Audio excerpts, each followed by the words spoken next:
So hi homies welcome back to another video and I hope कि तुम लोग बहुत ही ज्यादा अच्छे हो, मजे में होगे। वीडियो में आगे बढ़ने से पहले कहना चाहूंगी कि अगर इससे पहले का एपिसोड अभी तक चेकआउट नहीं किया है तो पहले जाओ और जाके उसे देख लो, वरना यहाँ तुम्हें कुछ समझ नहीं आने वाला। और अगर तुमने देख लिया है तो बिना किसी देरी के आज की इस वीडियो को शुरू करते हैं। जैसा कि हमने लास्ट एपिसोड में देखा था जहाँ पे किंग यान को एक ट्रेजर मैप मिला था जिसमें कि अजोर फ्लेम के बारे में लिखा था, और जो कि बहुत ही पावरफुल फ्लेम है, तो वो उसे अचीव करने के लिए उसे मिस्टी वैली में पहुंच जाता है, जहाँ पे इसका सामना फाइनली अजोर फ्लेम से हो जाता है, जो कि यहाँ पर निंगजुआन को एक ऑर्डिनरी कल्टीवेटर समझ के उस पर अटैक करता है और उसकी बॉडी पर कब्जा करना चाहता था। लेकिन यहाँ पर किंग यान की कॉन्शियसनेस के अंदर वो अजोर फ्लेम से फाइट करता है, और जहाँ पर उसके एक सिंगल अटैक से ही किंग यान समझ जाता है कि आखिर इसे कैसे कंट्रोल करना है। और जब वो उसके अजोर फ्लेम को यहाँ पे कंट्रोल करता है तो ये देख कर अजोर फ्लेम भी यहाँ पे शॉक था। और अब आगे हमारे इस एपिसोड के स्टार्टिंग में हम देखते हैं कि किंग यान अपने स्पिरिचुअल हैंड्स पे अटैक करता है, जो कि काफी ज्यादा पावरफुल थी, और सेकंड्स में इसे जकड़ लेता है। इसी के साथ ये देखकर अजोर फ्लेम कहता है कि तुम उस वर्ल्ड से इस वर्ल्ड तक आए हो, तुम्हारी कल्टीवेशन भी काफी ज्यादा डिक्रीज हो गई है, लेकिन तुम यहाँ पर अपनी हेवनली स्पिरिट का यूज कर रहे हो, और जिसके जरिए से किया गया अटैक काफी ज्यादा ओवरवेलमिंग होता है। तो आखिर ऐसा कैसे पॉसिबल है? इसमें किंग यान कहता है कि तुम अभी भी इस एम्परर को इतना हल्के में ले रहे हो, जरा अपने पे गौर करो, तुम्हारी भी तो अजोर फ्लेम कार्मिक फायर भी काफी ज्यादा डिक्रीज हो चुकी है, लेकिन फिर भी तुम इसे यूज कर पा रहे हो। तुम तो इवन की रियल भी नहीं बल्कि रियल वाली सोल का एक फ्रेगमेंट हो। अब यहाँ पर ये सुनकर उसे गुस्सा आता है तो वो अपनी फायर एनर्जी को रिलीज करता है, लेकिन किंग यान सेकंड्स में इसकी सारी हवा टाइट कर देता है और कहता है कि मेरे सामने ज्यादा उछलने की जरूरत नहीं है, और भूलो मत कि तुम बस एक सोल का फ्रेगमेंट हो, और तुम्हारी इतनी हिम्मत कि तुम मुझ पर अटैक करो और ये सोचो कि तुम मेरी पूरे इस फिगर को ही डिवोर कर जाओगे। हाँ, वैसे तुम्हारी तारीफ तो करनी पड़ेगी क्योंकि तुमने बस एक सोल के फ्रेगमेंट होने के बावजूद भी मेरे कॉन्शियसनेस के अंदर ब्रेक थ्रू कर लिया, which is a good idea. लेकिन क्या है ना कि तुम्हारा पाला मुझसे पड़ा है। जो सुनकर अजोर फ्लेम कहता है कि अगर उस वक्त फेंग बूजी मुझे मेरे मेन बॉडी से अलग नहीं करता ना, तो आज मैं तुम्हें दिखाता मेरी ताकत क्या है। अब ये सुनकर किंग यान अपनी मुट्ठी को और टाइट करता है, जिस वजह से इसे पेन होता है, और कहने लगता है कि अपने इस लावा ब्रेन में ना एक बात अच्छे से बिठा लो कि तुम्हारे पास एक क्या अगर 1000 सोल फ्रेगमेंट भी होते ना, तो तब भी तुम एक इमॉर्टल एम्परर को कभी हरा नहीं सकते, खासकर अगर वो एम्परर मैं हूँ तो बिल्कुल भी नहीं। अब यहाँ पर ये कहते साथ ही वो अपनी मुट्ठी को और टाइट करता है, जिस वजह से अजोर फ्लेम को बहुत पेन होता है, और वो कहने लगता है कि प्लीज मुझे छोड़ दो, मैं तुम्हारी बात समझ गया। इसके बाद किंग यान इससे पूछता है कि बताओ फेंग बूजी तुम्हारी रियल बॉडी को आखिर कहाँ ले गया, जिस पे वो बताता है कि वो मेरी रियल बॉडी को स्टेरी स्काई एकेडमी में ले गया है, लेकिन मैं अपनी रियल बॉडी की एग्जैक्ट लोकेशन को यहाँ से सेंस नहीं कर पा रहा। ऐसा लग रहा है कि कोई सील मुझे रोक रहा है कि मैं अपनी एग्जैक्ट लोकेशन का पता ना लगा पाऊँ। अब यहाँ पे ये सुनते साथ ही किंग यान बताता है कि जो स्टेरी स्काई एकेडमी है वो कैनियन डायनेस्टी में बहुत ही प्रेस्टिजियस एकेडमी में से एक है। 3000 साल पहले फेंग वूजी ने ही इसे फाउंड किया था, और तुम्हारी जो रियल बॉडी है उसने वहीं पे उसे सील किया। अच्छा, तो ये रीजन था।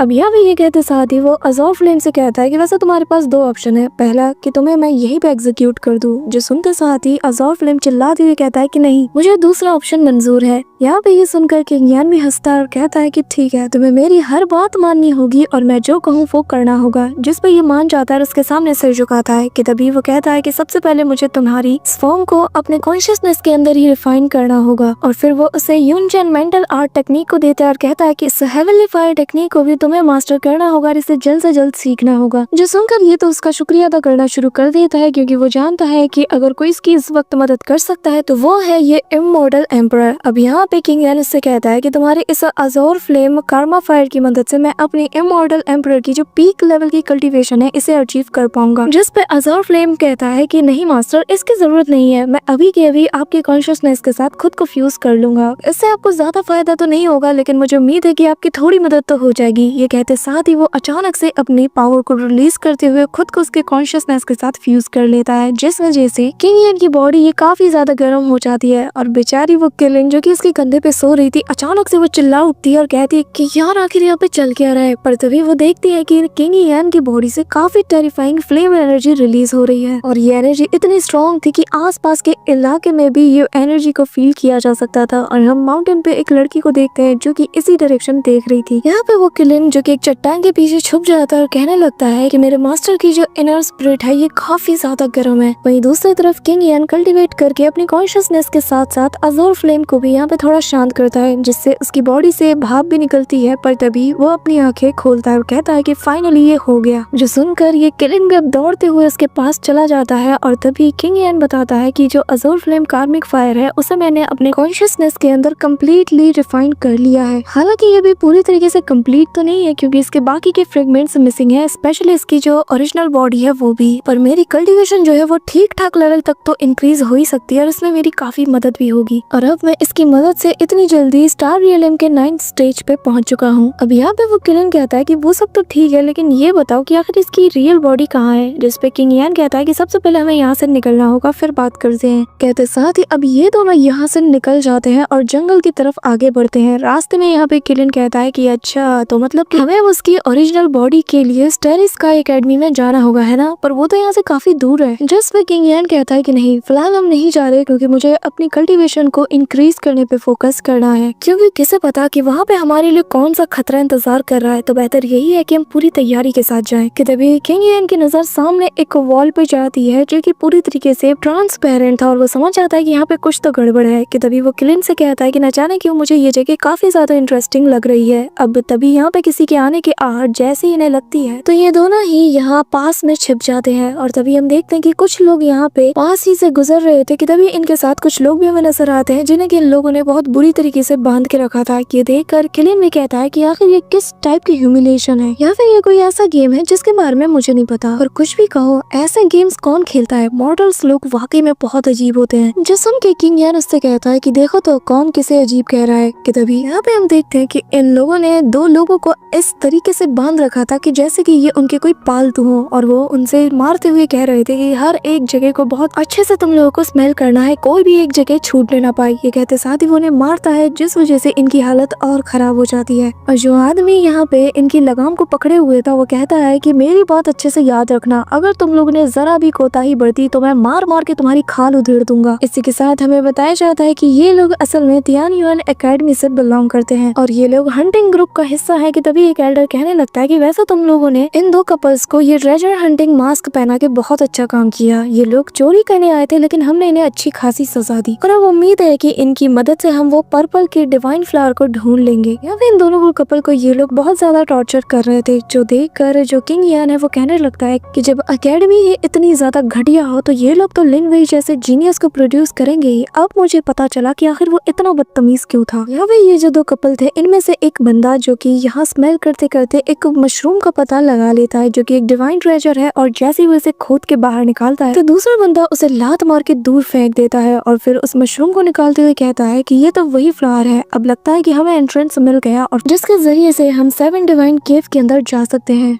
यहाँ पे सभी लोग एक्साइटेड हो जाते हैं कि तभी ये बंदा उस मशरूम को अपने मास्टर के सामने देता है और उसका मास्टर इसे लेते साथ ही हाथों से क्रश कर देता है जिससे एक पर्पल की यहाँ पे रिलीज होती है जो कि आसपास के हिडन एरिया को पूरी तरीके से रिवील कर देती है और सामने हमें एक केव का एंट्रेंस नजर आता है जिसे देखते साथ ही ये बंदा कहने लगता है कि मास्टर हमें जल्द से जल्द इसके अंदर जाना चाहिए। और रही बात इन दोनों चोर की, तो मुझे नहीं लगता कि अब इनका कोई खास यूज है, इन्हें तो हमें यहीं पे फेंक देना चाहिए या फिर उससे भी अच्छा क्यों ना हम इन्हें मार दें। अब यहाँ पर ये सुनते साथ ही वो लोग उनके गले में बंधी रस्सी को खींचते हैं और बाकी के लोग मारने चाहते हैं पर तभी वो बंदा कहता है कि उस औरत को छोड़ देना, पहले हमारा मास्टर इसके मजे लगा उसके बाद हमारी बारी। ये सुन के किंग यान को गुस्सा आता है जिसके बाद ये लोग उस लड़की का मास्क उतारते हैं जहाँ पे वो रोते हुए कह रही थी कि प्लीज मुझे छोड़ दो, मैं तुमसे रहम की भीख मांगती हूँ। लेकिन ये जो ठरकी थे, स्पेशल इनका जो मास्टर जो कि अपने अंतिम दिनों में है लेकिन फर्क इसके बिल्कुल गले तक है, वो उसके चेहरे को देखकर कहता है कि वाह कितना खूबसूरत चेहरा है, यकीन नहीं होता कि तुमने चोरी का रास्ता अपनाया है। अब चिंता मत करो, तुम जैसे जैसे मेरे साथ वक्त बिताओगी मैं तुम्हें बिल्कुल प्यार कर दूंगा। जिसके बाद ये लोग उस बंदे को मारने का ऑर्डर देते हैं और कहते हैं कि इस लड़की को यहाँ पे बांध दो, जैसे ही हम उस केव के अंदर जाके ट्रेजर को लेके वापस आएंगे फिर हम इनके मजे लेंगे। यहाँ पे जो बंदा उसे बांध रहा था वो कहने लगता है कि मास्टर आपने बिल्कुल सही डिसीजन लिया है क्योंकि हमें जल्द से जल्द अंदर जाना होगा क्योंकि हुआडुंग की जो ग्रुप है वो ऑलरेडी केव के अंदर है। ये सुनकर किंग यान समझ आता है कि ये लोग आपस में ही कंपटीशन कर रहे हैं। कि तभी यहाँ पर जो किलिंग था उसके नाक पे एक छोटी सी मक्खी आके बैठ जाती है जिस वजह से इसे छींक आती है और जो मटेरियल इसके नाक से निकलता है वो किसी बुलेट की तरह सीधा जाकर इस मास्टर के फोरहेड पे लगता है और इस ठरकी मास्टर का काम यहीं पे तमाम हो जाता है जो देख के सभी शॉक थे। कि तभी किंग यान सामने आकर कहता है कि मेरे सामने इतनी इज्जत के साथ पेश आने की जरूरत नहीं है। अब ये लोग अपने मास्टर को उठाते हैं लेकिन इसका मास्टर तो कब का दुनिया छोड़ चुका था, जो देख के ये लोग पूरी तरीके से दंग रह जाते हैं कि आखिर अभी हुआ क्या। तभी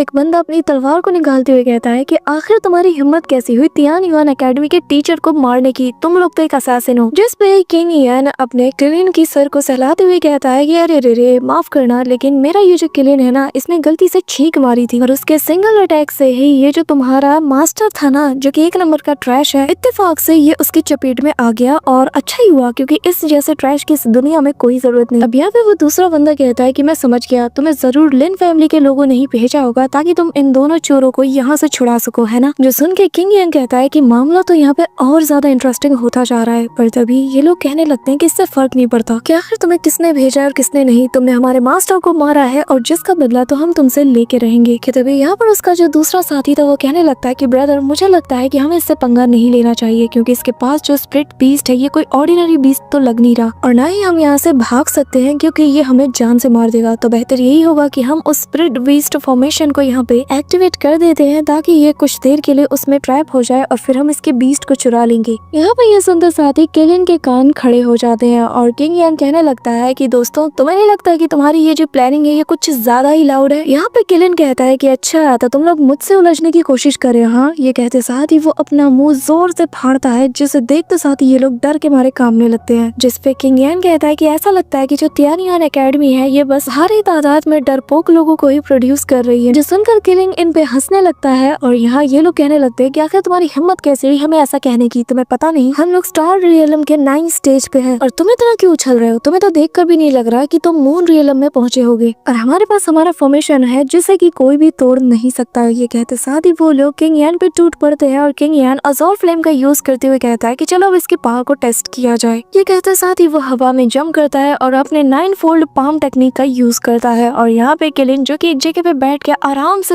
इस फाइट को एंजॉय करता है। और हम देखते हैं कि सिंगल पाम अटैक से ही ये लोग निपट नहीं पाते, जो देख के बाकी के 2 लोग कहते हैं कि इसने तो अभी से स्पिरिचुअल पाम टेक्निक को मास्टर कर लिया है और सिर्फ इतना ही नहीं, ये तो अज़ोर फ्लेम कार्मिक फायर भी है। अब यहाँ पे ये लोग पूछते हैं कि बताओ आखिर तुम्हारी एक्चुअल कल्टीवेशन लेवल क्या है, जिस पे किंग यान हंसते हुए कहता है कि इत्तेफाक से मेरी जो लेवल है वो भी स्टार रियलम के 9th स्टेज पे है। अब यहाँ पे किंग यान के इन पाम अटैक से निपटने में इन लोगों को बहुत मुश्किल आ रही थी। फिर किंग यान सिंगल स्ट्राइक से ही इन सभी को वहाँ पे ढेर कर देता है कि तभी यहाँ पर एक बंदा आकर किलिन को पकड़ लेता है और उसे तलवार की नोक पे रखते हुए कहता है कि अगर तुमने एक कदम भी आगे बढ़ाया ना, तुम्हारा ये जो बीस्ट है इसकी गर्दन में उड़ा के रख दूंगा। ये देख के किंग यान हंसता और कहता है कि ठीक है, कोशिश कर लो, मुझे कोई मसला नहीं। जिसपे ये बंदा कहता है कि देखो मैं मजाक नहीं कर रहा, मैं सच में इसे मार दूंगा। पर तभी किलिन उसके तलवार को ही दांत से चबा के तोड़ देता है और घुमा के एक जोरदार पंच सीधा इसके पेट में चढ़ता है और कहता है कि बच्चे, मुझसे पंगा लेने की जरूरत है नहीं, ठीक है, पहले अंडे से बाहर तो आ जाओ। अब यहाँ पे ये कहते साथ ही वो अपने मुंह से फ्लेम अटैक करता है, जिससे बाकी लोगों को भी ये निपटा के रख देता है और फिर किंग यान के पास जाता है। अब यहाँ पे ये सारा नजारा देखकर वो जो 2 चोर थे यानी कि 2 कपल, वो किंग यान के पास आकर अपनी जान बचाने के लिए उसका शुक्रिया अदा करते हैं। जिस पे किलिन कहता है कि वैसे तो तुम लोगों को यहाँ से भाग जाना चाहिए था, लेकिन तुम लोग यहाँ पे खड़े रहे, कितने ज्यादा बेवकूफ हो। किंग यान उनसे कहता है कि मेरा ऐसा कोई इरादा था नहीं कि मैं तुम लोगों की जान बचाऊं, ये तो बस एक्सीडेंटली हुआ और फिलहाल ये लिए बेहतर यही होगा कि तुम लोग यहाँ से चुपचाप चले जाओ। अब ये दोनों यहाँ से जाने लगते हैं और किंग यान और वो किलिन दोनों उस केव के अंदर एंटर हो जाते हैं। अब यहाँ इस 7 डिवाइन केव के अंदर आते साथ ही किलिन तो खुशी के मारे उछलने लगता है और कहता है कि ये अब तो मजा आएगा, हम तो उस डिवाइन फ्रूट को खाएंगे, सोचो मुझसे तो यार रहा ही नहीं जा रहा। कि तभी किंग यान उसे पकड़ते हुए कहता है कि चुप हो जाओ और तभी वो कहता है कि जरा आसपास सुनो, यहाँ कोई है। तभी ये लोग अपना ध्यान लगाते हैं और हमें उन्हीं 2 कपल्स की आवाज सुनाई देती है, जहाँ पर वो लड़की कह रही थी कि क्या तुम पक्का श्योर हो कि ये वही इंसान है जिसने कि 3 दिन पहले ब्रदर बाई हुआ को जान से मार दिया। जिस पे ये बंदा कहता है कि हाँ, ये वही किंग यान है जिसने कि ब्रदर के साथ ऐसा किया और अगर हम इसे जान से मार देते हैं तो सोचो लिन फैमिली हमें कितना ज्यादा रिवॉर्ड देगी। यहाँ पर ये सुन के तो किलिन को बहुत गुस्सा आता है कि यार इनकी हमने जान बचाई और इनकी हरकत देखो। तभी यहाँ भी हम देखते हैं कि वो लड़की जिसका नाम रॉन्ग था वो कहने लगती है कि पर मुझे ये ठीक नहीं लग रहा, क्योंकि उसने हमारी जान बचाई और वैसे भी वो तो काफी ज्यादा पावरफुल लग रहा था। जिसपे वो बंदा कहता है कि रॉन्ग, चिंता मत करो, मेरे पास एक आइडिया है। तुम्हें याद है हमारे साथ जिसका सामना हुआ था, उसने बताया था कि तियानियान एकेडमी के दूसरा ग्रुप भी यहाँ पे मौजूद है। जिसपे वो लड़की कहती है कि अच्छा, तुम्हारा प्लान मैं समझ गई। कि तभी वो बंदा कहता है कि हाँ, पर मुझे दोबारा से तुम्हें मुसीबत में डालना होगा। अब यहाँ पर उसकी बातें सुनकर किलिन को तो बहुत गुस्सा आता है। वो कहता है कि हमें तो इन्हें सबक सिखाना चाहिए, जरा इन्हें देखो, इनकी जान बचाई लेकिन ये लोग तो हमें ही मारने का प्लान कर रहे हैं। अब यहाँ पे उसकी बात सुनकर किंग यान कहता है कि आखिर लिन फैमिली से हम उम्मीद ही क्या कर सकते हैं। पर तभी वो अपने पावर्स को एक्टिवेट करते हुए इस जगह को स्कैन करता है और हम देखते हैं कि उसे आगे जाने का रास्ता मिल आता है और वो उस डायरेक्शन में बढ़ते हुए कहता है कि मैंने जब उस अज़ोर फ्लेम कार्मा फायर को यूज किया तो मेरी मेंटल पावर काफी ज्यादा ड्रेन हो चुकी है और फिलहाल के लिए मेरे ख्याल से हमें थोड़ा रेस्ट करना चाहिए ताकि हमारी एनर्जी रिकवर हो पाए। जिसके बाद मैं यहाँ पे इनके लिए ऐसा शो क्रिएट करूंगा कि इनकी चाल इन पे ही उल्टी पड़ जाएगी। जो सुन के किलिंग को बहुत मजा आता है। वो कहता है कि हाँ मुझे ऐसे ही ड्रामे देखना तो पसंद है। वही सीन शिफ्ट होता है और हम यहाँ पर तियानवे एकेडमी के बाकी के ग्रुप का सीन देखते हैं जो कि उसी 7 डिवाइन फेदर्स वाले इलाके में पहुंच जाते हैं जहाँ पे इनके साथ लिन फैमिली के वो दोनों लोग भी मौजूद थे और इन लोगों ने इन्हें पकड़ लिया था। अब यहाँ पे हम देखते हैं कि वो लोग इस ट्री को देखते साथ ही काफी ज्यादा एक्साइटेड हो जाते हैं। पर तभी यहाँ पे इनका मास्टर जिसका नाम वो शो है वो आ जाता है और वो इस ट्री को देखते साथ ही कहने लगता है कि फाइनली हमें वो पर्पल की डिवाइन फ्रूट मिल ही गया और ये हमारी अब तक की बेस्ट हार्वेस्ट होने वाली है। जरा इस पर्पल की को तो देखो। अब यहाँ पर ये सारी बातें जब ये कर ही रहे होते हैं कि तभी दूसरा बंदा कहता है कि शुक्र है कि हमने इन दोनों को पकड़ लिया, वाकई में इनकी नाक तो काफी तेज है। कि तभी यहाँ पर वो बंदा जो कि रॉन्ग के साथ था वो कहने लगता है कि सीनियर मैं आपको कुछ बताना चाहता हूँ, जिसने कि आपके डिसाइपल और बाकी के जो आपके फेलो कल्टिवेटर्स है उन्हें मारा था उसका नाम किंग येन है। और यहाँ पे ये लोग इन्हें भाव नहीं देते और इन्हें बहुत जोर से किक मार के दूर फेंक देते हैं और कहने लगता है कि अगर तुम लोगों ने मेरे लिए उस लड़के को मार दिया होता तो शायद मैं तुम्हारा कुछ करता है, लेकिन तुम लोग भी यूजलेस हो। ये कहते साथ ही वो अपने वेपन को निकालता है और इनके पेट के आर पार कर देता है जिससे ऑन द स्पॉट इनकी डेथ हो जाती है। कि तभी यहाँ पर ये नजारा देखकर केलिन कहता है कि हाँ ये लोग तो ये डिजर्व करते ही है। कि तभी किंग यान कहता है कि अब आगे आगे देखो होता क्या है। वहीं दूसरी तरफ हम देखते हैं कि सभी लोग ये देख के शॉक थे। कि तभी एक डिसाइपल कहता है कि मास्टर मैं आपके लिए इस डिवाइन फ्रूट को तोड़ के लाता हूँ। पर तभी उसका मास्टर उसे रोकते हुए कहता है कि तुम लोग दूर रहो, ये एक हेवनली ट्रेजर है और तुम्हारे जैसे गंदे लोग इसे छूने के लायक नहीं, मैं खुद अपना काम कर लूंगा। कि तभी यहाँ पर बड़े बड़े टेंटिकल्स निकलते हैं और यहाँ पे पर्पल कलर की एनर्जी रिलीज होती है जैसे कि ये मास्टर बताता है कि ये इस डिवाइन फ्रूट की स्पिरिचुअल एनर्जी है जिसे कि तुम लोगों को अब्सॉर्ब करना चाहिए। अब सभी लोग इस लालच में सीधा आगे जाके बैठ जाते पर तभी एक लड़की को याद आता है। वो कहती है कि नहीं मैंने इसके बारे में एक एंशिएंट बुक में पढ़ा था, ये तो असल में एक स्पिरिट डिवोरिंग फॉर्म है। पर तभी यहाँ उसका मास्टर उसके पीछे एक जोरदार लात मार के उसे आगे कर देता है जिस वजह से इसकी बात पूरी नहीं हो पाती है। वो पानी में गिर जाती है और इसकी बॉडी से पर्पल कलर की बाहर निकलती है और वो पागलों की तरह बस आगे बढ़ती है। ये देखकर सभी लोग इसे फॉलो करते हैं और इन लोगों को लगता है कि वाकई में हमारे मास्टर ने सच कहा था। लेकिन जैसे ये लोग पानी में पैर रखते हैं ये लोग भी कम्प्लीटली पोजेस हो जाते हैं और उस ट्री की तरफ बढ़ने लगते हैं। यहाँ पे ये नजारा देखकर किंग यान कहता है कि कितना घटिया मास्टर है और वो मास्टर आगे बढ़ते हुए बताता है कि ये जो ट्री है ये रेयरेस्ट पर्पल की को अचीव किए हुए है और साथ ही इसके पास हेवनली डिवोरिंग जो हब है वो भी मौजूद है जिस वजह से ये और ज्यादा प्रीशियस है। और तुम लोग अब इस फ्रूट के लिए किसी फर्टिलाइजर की तरह काम करोगे और फिर ये तुम्हारे अंदर की सारी नरिशमेंट को डिवोर कर लेगा और बस अब इसे एक किंग ग्रेड लेवल के ट्रेजर की जरूरत है, यानी कि ये पर्पल गोल्ड बीड मेरा सारा काम कर देगा जिसके बाद तुम्हारी जो कॉन्शियसनेस है ये पूरी तरीके से मिट जाएगी और तुम लोग स्लोली इसके अंदर डिसॉल्व हो जाओगे। अब ये बंदा आगे बताता है कि इतने सारे लोगों की जो स्पिरिचुअल पावर है उसे कंट्रोल करने के बाद मुझे लगता है कि ये पूरी तरीके से प्रिपेयर हो चुका है और अपने मैक्स लिमिट तक पहुंच चुका है और अब बस मुझे मेरा काम करना है और तुम सभी लोगों को यहाँ पे सूप की तरह बना देना है जिसके जरिए से ये जो बची कुची कसर है ये भी पूरी हो जाएगी और ये पेड़ और ज्यादा नरिश हो जाएगा। इसी दौरान हम देखते हैं कि ये टेंटिकल्स बहुत क्रेजी तरीके से मूव करते हैं। कि तभी यहाँ पे वो जो मूशा था वो कहता है कि किंग यान फाइनली तुम यहाँ आ ही गई और हम पीछे से किंग यान को आते हुआ देखते हैं जो कि ताली बजाते हुए कहता है कि क्या बात है, तुम्हारे जैसा मास्टर ना ढूंढने से भी बंदे को ना मिले, क्या आउटस्टैंडिंग प्लान बनाया तुमने।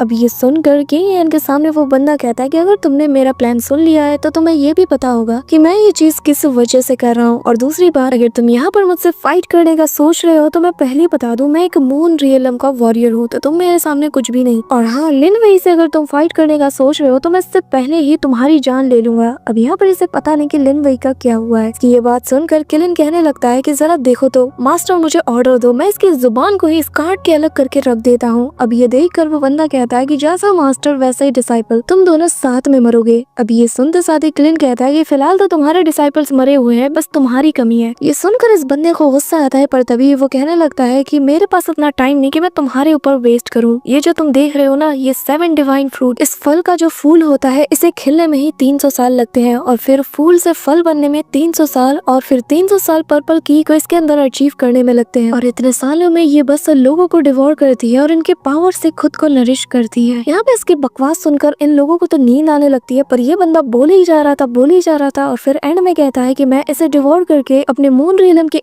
एक स्टेज को और ज्यादा आगे ले जा सकता हूँ, वो भी सेकंड्स में। और अगर मैं बाकी के फ्रूट्स को भी यहाँ पे कंज्यूम कर लूँ तो मैं मून रियलम के बिल्कुल पीक पे पहुंच जाऊंगा, जिसके बाद पता नहीं मैं खुद ही नहीं जानता कि आखिर मैं क्या करूंगा। यहाँ पर इसकी बातें सुनकर किंग यान कहता है कि मुझे तुम्हारे प्लान में कोई इंटरेस्ट नहीं है। जिसुन के मुंह शो कहता है कि तुम्हें क्या पता कैसा लगता है जब कोई दूसरे एकेडमी का, जो कि ग्रेटर एकेडमी है, वहाँ के जो टीचर्स है वो हमें किसी ट्रैश की तरह ट्रीट करते हैं। इवन कि मेरी तियानयुआन एकेडमी में ही लोग मुझे कुछ समझते ही नहीं, लेकिन एक बार मैं अपनी पीक लेवल को अचीव कर लूं फिर मैं इन सभी को बताऊंगा। ये कहते साथ ही वो जोर जोर से हंसता है, इतनी जोर से कि इसका मुंह का गला बैठ जाता है। पर इस मौके का फायदा उठाकर किंग सीधा उस फ्रूट की तरफ निकल जाता है। इसके बाद किंग यान कहने लगता है कि जिस फ्रूट को तुम हार्वेस्ट करने वाले हो ये पूरी तरीके से अभी रेडी नहीं है, और अगर तुम्हें इसकी स्पिरिचुअल एनर्जी को कंज्यूम करना है तो तुम्हें अपनी कॉन्शियसनेस को ओपन करना होगा, वरना तुम इसमें पूरी तरीके से हार जाओगे और जान भी तुम्हारी चली जाएगी। जिसुन के मुंह शाओ कहता है कि हाँ मुझे पता है, लेकिन मैं डिफरेंट हूँ। ये कहता साथ ही वो अपनी पावर को अनलीश करने लगता है, जो देखकर किंग यान को कोई फर्क नहीं पड़ता। और अब हम नेक्स्ट एपिसोड में देखेंगे कि आखिर यहाँ पे इस फ्रूट को कौन डिवोर करता है। So that's all for today guys. I hope कि तुम सबको आज की वीडियो काफी ज्यादा पसंद आई होगी। अगर हाँ तो वीडियो को लाइक करना, चैनल पे नए हो तो सब्सक्राइब करना। तो मिलते हैं नेक्स्ट वीडियो में, तब तक के लिए बाय।